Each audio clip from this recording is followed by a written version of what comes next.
प्यारे भाई बहनों, मेरा तो सदा से यही मानना रहा है कि यदि एक भक्त की श्रद्धा, यकीन, उसका विश्वास अपने सतगुरु के प्रति, इस निराकार प्रभु परमेश्वर के प्रति सच्चा होता है, तो उसके जीवन में यदि कोई कठिनाई आती है, कोई मुसीबत आती है, कोई दिक्कत आती है, उतार चढ़ाव आता है, और उस स्थिति में वह आर्तनाद करके हृदय से अपने प्रभु को पुकारता है, तो ये कण कण में रामाराम उसकी मदद करने के लिए अवश्य आता है। चाहे साकार रूप में आए या कोई और रूप रख करके आ जाए, किसी भी रूप में, ये हर समय अपने भक्त की सहायता करने के लिए, उसे संकट से उबारने के लिए तैयार रहता है और प्रत्यक्ष रूप में भी आ जाता है। प्रेम का नाता होता ही बड़ा अनूठा है। एक प्रेमी यदि किसी दिक्कत में फंसता है तो दूसरा प्रेमी उसकी उस दिक्कत को देख नहीं सकता, उसे उस दिक्कत से निकालने का वो उसी समय यत्न कर देता है।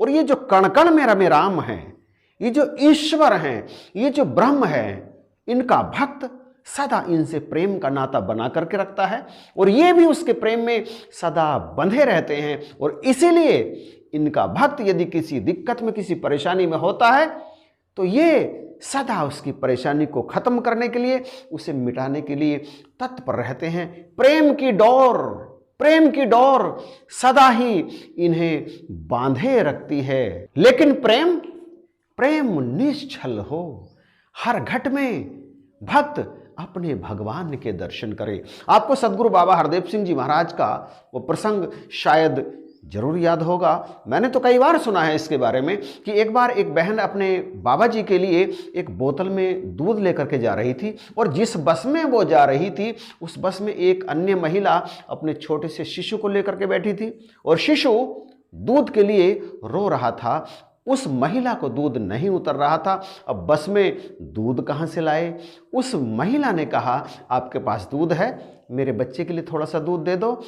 तो उस महिला ने जो बाबा जी के लिए दूध लेकर के जा रही थी उसे दूध देने से इनकार कर दिया। और जब वो महिला दूध लेकर के बाबा जी के चरणों में पहुंची और बाबा जी को दूध अर्पण करने लगी तो बाबा जी ने कहा, जब मैंने दूध मांगा था तब तो तूने दूध दिया नहीं, अब मुझे दूध की इच्छा नहीं है तो तू मुझे दूध दे रही है। ये घट घट वासी है।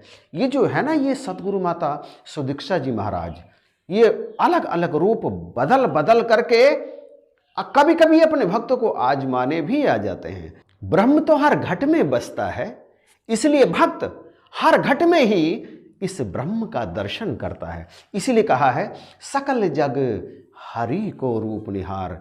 और जब इसके जीवन में कोई परेशानी आती है, मतलब भक्त के जीवन में कोई उतार चढ़ाव आता है, तो ये तो एक ही बात कहता है, मेरे तो गिरधर गोपाल दूसरा ना कोई। ये अपनी दिक्कत में अपने प्रभु के अतिरिक्त किसी को नहीं पुकारता। ऐसे ही एक बार भक्तराज सुगुरदास जी रास्ते में कहीं चले जा रहे थे, गड्ढा मार्ग में आया, उनका पैर उस गड्ढे में पड़ा और वो गिर पड़े। ऐसे में उनके मुख से और क्या निकलता, प्रभु को पुकारने लगे, अपने कान्हा जी को पुकारने लगे, ए मेरे बाल गोपाल, मैं यहां गड्ढे में गिर गया, मैं यहां गिरा पड़ा हूं, क्या तुम मुझे ऐसे ही छोड़ दोगे?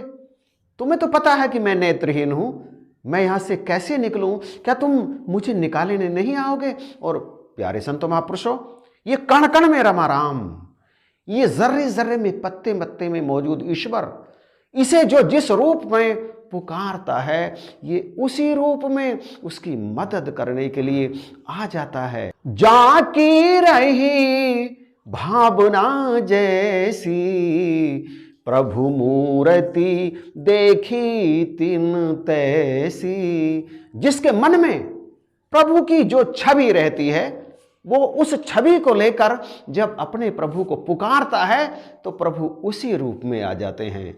सूरदास जी के मन में प्रभु के बाल रूप की छवि थी और जब भगवान ने उनके अंदर की पुकार देखी तो छोटे बाल गोपाल का रूप रख के वहां आ गए। पैंजनियां, पैरों की पायल से आवाज आने लगी, छन छन छन छन, और सूरदास जी समझ गए, आ गया मेरा कन्हई। नन्हे श्याम गड्ढे के पास, सूरदास जी के पास पहुंचे। बोले, अरे बाबा, इस गड्ढे में क्या कर रहे हो? चलो निकलो बाहर, मैं हाथ देता हूं तुम्हें, पकड़ लो मेरा हाथ। और उन्होंने हाथ बढ़ा दिया, परंतु सूरदास जी ने हाथ नहीं पकड़ा। मुस्कुराने लगे, कहने लगे, अरे कन्हई, अरे श्याम, अरे मनमोहन, छोटे बाल गोपाल का रूप रख करके आए हो। इस पर कन्हैया कहने लगे, कौन बाल गोपाल, कौन श्याम, किसकी बात कर रहे हो? अरे निकलो ना बाहर, निकलना है तो निकलो, मैं तुम्हें अपना हाथ दे रहा हूं, पकड़ो इसे। देखो, ज्यादा बातें मत बनाओ, निकलना है तो निकलो। इस पर सूरदास जी फिर से मुस्कुराने लगे, कहने लगे, अरे कन्हई, तेरी बांसुरी सारे संसार को नचा सकती है, परंतु भक्तों को नहीं। भक्तों की टेर पर तू दौड़ा चला आता है। गड्ढे में मैं गिरा, मैंने तुझे टेर लगाई तो तू आया ना दौड़ करके। इस पर कन्हैया कहने लगे, क्या कन्हई कन्हई करते चले जा रहे हो? कौन हो तुम बाबा?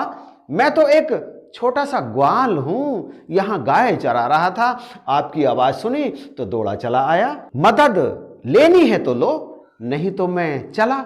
अब सूरदास जी ने झट से कन्हैया का हाथ पकड़ लिया।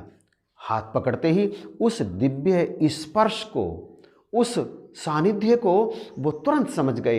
कहने लगे, अरे कन्हैया, तेरा दिव्य स्पर्श, तेरा सानिध्य मैं अच्छी तरह से पहचानता हूं। मैं जानता हूं कि तू मेरा कन्हई ही है।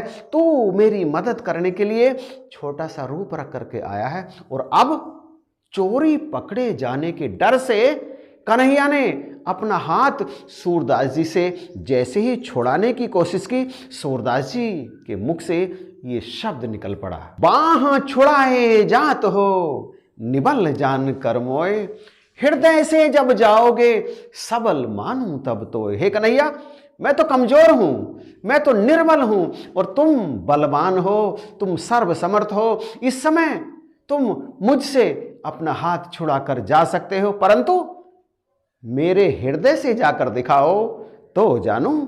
मेरे हृदय से कैसे जाओगे, जरा बताओ तो। प्यारे भाइयों बहनों, भक्त सदा ही भगवान को अपने हृदय में बसा कर रखता है, निर्मल हृदय में। और भगवान रहते भी निर्मल हृदय में ही हैं।